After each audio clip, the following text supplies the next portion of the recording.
Hi guys, తెలుసు అన్నం తింటున్నా.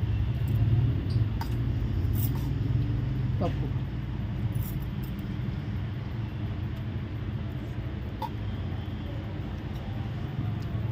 చాలా బాగుంది. కరివేపాకు తింటే జుట్టుకు మంచిది. ఓకేనా, తినండి.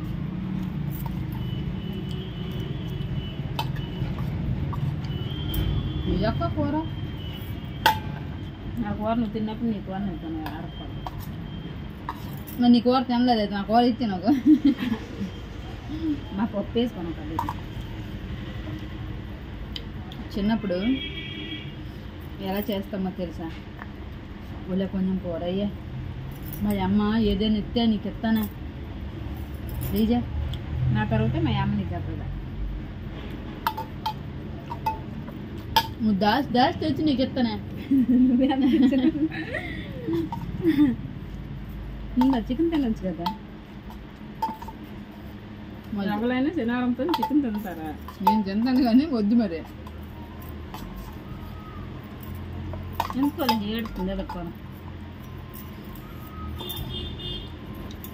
సాపలాడేది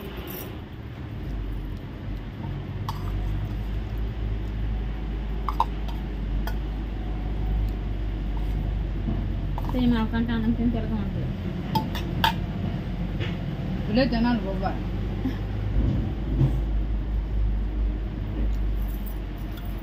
ఎందుకంటే తినాలి బాబా.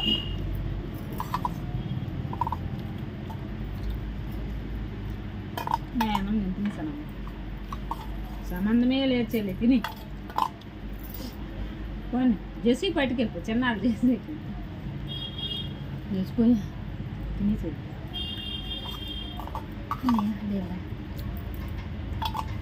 మా అమ్మ కోరుతాను. అమ్మ ఉండదు, నీలమ్మనండి. పోయేలా ఏయ్, నేను ఒకటి అడుగుతానా చెల్లి, నువ్వు ఎందుకు మీరు కూరలు తెచ్చినా మీ కూరలు తినరా? చోలు దెబ్బకో. నా కూర తింటాను, నువ్వు నా కూర మీరు తింటారు, మీ కూర ఎంత మీరే చూస్తారు కదా, మీరే చెప్పండి. నేను చోరు తేలేదు ఫ్రెండ్స్. ఆ కందిపప్పు ఇష్టం లేకపోయినా ఇష్టం ఉన్నా కానీ తింటాను. బాగుంటేనే ఎవరైనా తింటారు కదా. కరివేపాకు ఉందని తెగేసింది ఇది. మాకు చెట్లే లేవు, ఆడకాడ చెట్లు ఉన్నాయి. మరి కరివేపాకు ఎక్కడ? పప్పు అని తర్వాత కరివేపాకు కనిపిస్తుంది.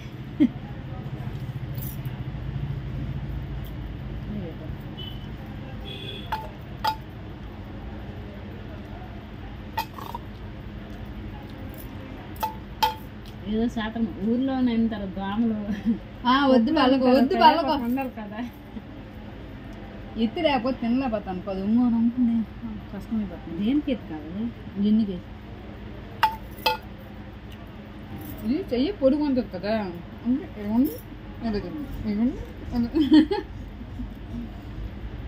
మధ్య నొక్కి అక్క, అది అక్క మధ్యలో మళ్ళీ నొక్కుడు చూడు.